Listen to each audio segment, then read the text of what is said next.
પાછલા 24 કલાકમાં રાજ્યના 75 તાલુકામાં વરસાદ નોંધાયો છે અને સૌથી વધારે નવસારી શહેરમાં ખાબક્યો છે 4.53 ઇંચ વરસાદ।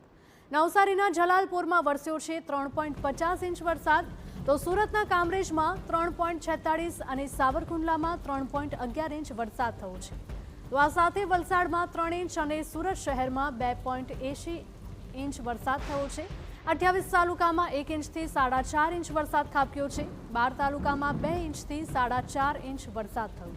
રાજ્યના 5 તાલુકામાં 3 ઇંચથી વધારે વરસાદ નોંધાયો છે।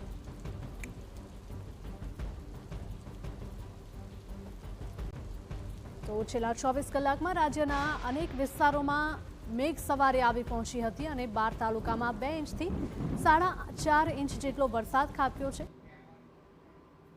તો 24 કલાકમાં જેટલો વરસાદ ખાબક્યો છે તેની વાત કરવામાં આવે તો સૌથી વધારે નવસારીમાં 4.53 ઇંચ વરસાદ, જલાલપુરમાં વરસ્યો છે 3.50 ઇંચ જેટલો વરસાદ।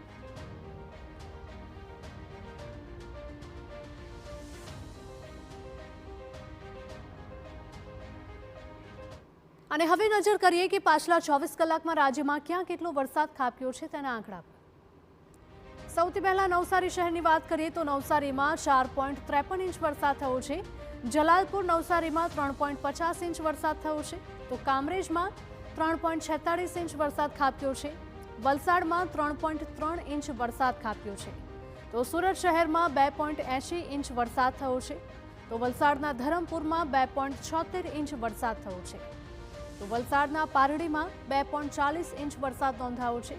ભરૂચના અંકલેશ્વરમાં પણ 2.32 ઇંચ વરસાદ થયો છે। સુરતના ઓલપાડ વિસ્તારમાં 2.32 ઇંચ વરસાદ નોંધાયો છે। વલસાડના વાપીમાં 2.20 ઇંચ થયો છે, જ્યારે નવસારીના ચીખલીમાં 2.5 ઇંચ વરસાદ ખાબક્યો છે। નવસારીમાં 4.53 ઇંચ સૌથી વધારે નવસારીમાં વરસાદ નોંધાયો છે। અમરેલીના સાવરકુંડલાની વાત કરીએ તો ત્યાં 3.11 ઇંચ વરસાદ નોંધાયો છે, એટલે કે સૌરાષ્ટ્રમાં પણ ક્યાંક ને ક્યાંક વરસાદની એન્ટ્રી થઈ ગઈ છે અને અમરેલીમાં પણ 3.11 ઇંચ જેટલો વરસાદ ખાબક્યો છે। તો દક્ષિણ ગુજરાત અને સૌરાષ્ટ્રમાં મેઘમહેર જોવા મળી રહી છે।